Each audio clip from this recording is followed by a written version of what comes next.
released last night, and we'll kick it off with a game we'll call the good, the bad, and the ugly. And the good will be a favorable start, we think, for the Green Bay Packers. They open with the Vikings, then they play the Jets, they play the Falcons, and they play the Bucks. So we were talking yesterday, Adam Schefter, about the very real possibility that Micah Parsons is not back to start the season. So maybe a few softer games early benefit the Packers. Where are we with Parsons? Parsons looks like he's going to miss at least the start of the season. They're hopeful he can make it back as soon as possible, but they themselves have been open about the fact that they're not counting on having him early on. If they're not going to count him early on, you have to wonder if he's a pup candidate, if he starts the season on that list. Hopefully he doesn't. Hopefully he makes it back by then. We'll see how that works out. But the schedule sets up for Green Bay to be able to start quickly without Micah Parsons, who went down, as you referenced yesterday, Greeny, 5 months and 1 day exactly today. 5 months yesterday. And they've won a combined total of exactly 0 games since then. So the Packers, they'll have to start it without Micah Parsons. What are the questions about them? Because I think a lot of it will then fall on Jordan Love. Some of the receivers are gone. Micah Parsons not going to be there to anchor that defense. If he's going to be an MVP kind of quarterback someday in his career, this would be a great time for him to do it. The word for the Green Bay Packers, in my opinion, is rush. And it's rush on defense, right? Once Micah Parsons went down last year, they couldn't create a rush. I believe it's why Rashawn Gary is now in Dallas. Offensively, the same thing. Look at what Josh Jacobs was 2 years ago as compared to last year. He was one of the best running backs in the league. And if you get the run game going, now Jordan Love can be the player we've been expecting him to ascend to be for the last 3 years. And the other thing, the last piece is don't rush Micah Parsons back.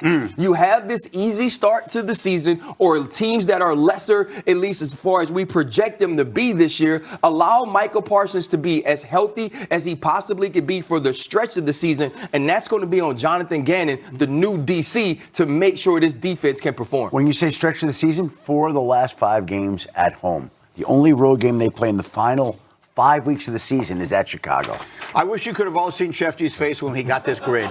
We have a grid here that lists every game of the NFL schedule, and we lost Shefty for a good 10 minutes when Mike handed that to him. The Packers are an interesting one. It's a very competitive division. They're a team we've been waiting to take that next step. Maybe last year felt like a half a step backwards. Which way do they step this year in your mind, D. Wood, now that we see the schedule? I think they can take a step forward this year. Another component that I would talk about is Tucker Kraft. He was so big as far as their offense. When he went down, you saw his effect and what he meant to that offense. So getting him back healthy is going to be a huge part of it. But I agree with RC here.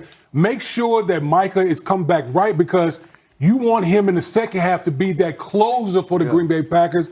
And Jordan Love, I have no problems with it. I think some of these young wide receivers are going to take a step up. I think that's why they dealt some of them other guys, because they felt like guys like Christian Watson and Matthew Golden and all those guys were ready to kind of emerge and take a step forward. Greeny, doesn't it feel like, though, for the last few offseason, Adam and Woody, that we've been talking about Jordan Love possibly becoming this MVP candidate? And even if you look at the playoff game last year against the Chicago Bears, he needed to make a play late, and we end up seeing Caleb Williams do that. Will this be the year that finally Jordan Love takes that next step? And I believe that goes along with the rush game for this team. It would have been interesting last year if Parsons and Kraft stayed healthy.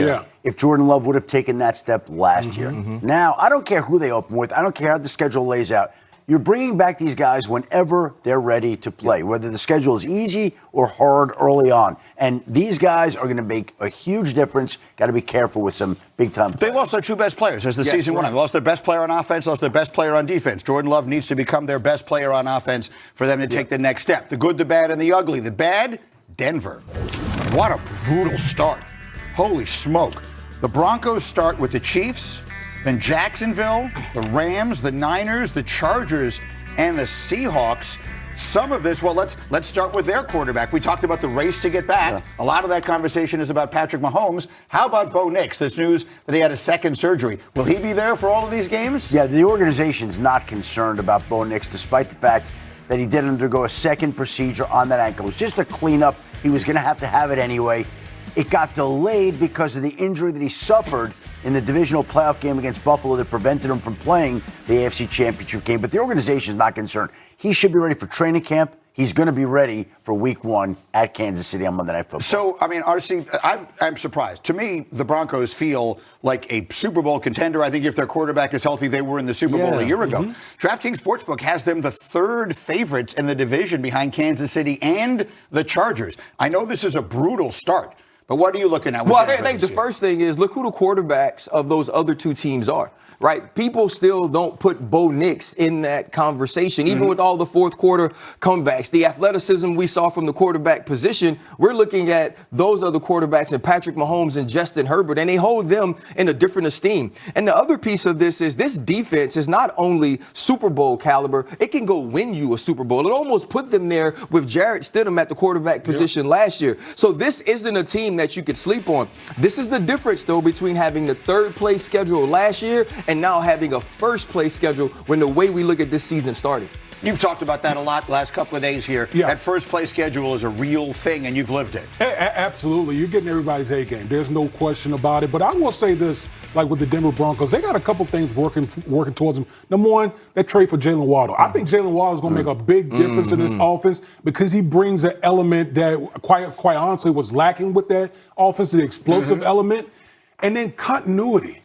Like, some of these other teams, coaches moved on. There's been changes, but you still got Sean Payton, Bo Nix. Like, that is such a big deal for a young quarterback, having that continuity as far as play calling and quarterback. So I think those things will work in his favor. I'll say this, too. I mean, Mahomes is Mahomes. That's a whole other conversation. Bo Nix has won playoff games. Justin Herbert has not. Yeah. I happen to be a big Justin Herbert fan. That team never seems to be healthy by the time the season comes to an end. But at this point, Nix, Herbert, I don't know that it's such a one-sided conversation. I don't believe it's a one-sided conversation, but everything in the Justin Herbert conversation is about potential. Right? It's about who he can be, what we've seen him do from an athleticism standpoint, from a measurable standpoint, the arm strength. With Bo Nix, what we saw last year was many times for 3 quarters, he wasn't the quarterback that you wanted, but he found ways to win along with Sean Payton. If we see more consistency out of him, this could be one of the best teams in the league again. All right, so we're doing the good, the bad, and now the ugly,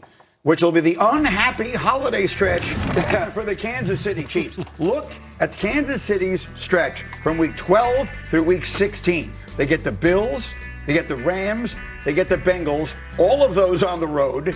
Then they come home to play New England. They were in the Super Bowl last year. And the 49ers, if they hadn't been decimated by injury, who knows where they would have been last year. All of this obviously will ride on the health of Patrick Mahomes. But let's just live in a world where he comes back and is healthy and is ramping up as the season goes on.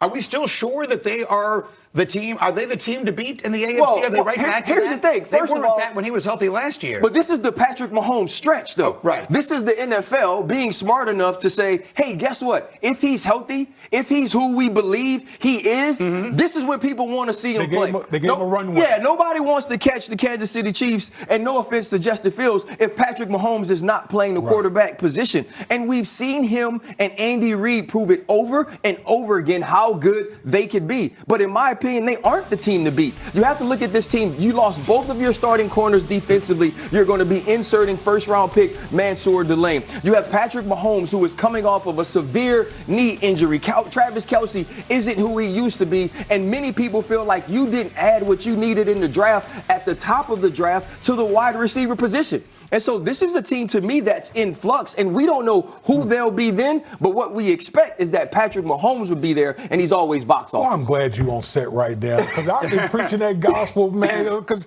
listen, there's a lot of moving parts and variables to the Kansas City Chiefs right now. They've added a lot of talent via the draft on the defensive side of football. We don't know what those guys are going to be like. And on offense, obviously Patrick Mahomes he's going to have to, round in the form. But where's the explosiveness on the offensive side of the football? We got to depend on, Xavier Worth, some of these other guys that really haven't shown it yet to really come through for Patrick Mahomes. So you don't know what we're going to get from those other guys. And I got to tell you something. As much as we know Patrick Mahomes and as great as he's been, I don't know that we know what we're going to get from Patrick Mahomes early on. Let's not diminish the fact that he tore his ACL, he tore his LCL, he's had a toe injury. Yep. Like, this is a major injury. How does a player come back from that? When he comes back right away, assuming he plays that Monday Night Opener, do we think we're getting the full-on Patrick Mahomes in week 1? You tell us. So I don't believe you get the full-on Patrick Mahomes, but I also believe he's talented enough to figure it out. I believe listing those injuries, though, Shefty, says how much he had to do. The sort of load Patrick Mahomes truly was carrying for the Kansas City Chiefs, and that's why Kenneth Walker III is there. That's why Eric Bieniemy is back. It's about holding this team accountable up front, on the outside, in the run game, to say Patrick Mahomes doesn't have to do it all, especially after coming off of that surgery. That injury, as you see, was December 14th. Their opener is September 14th, 9 months to the day. Will he be able to get all the way back? Much more football with this crew as we go.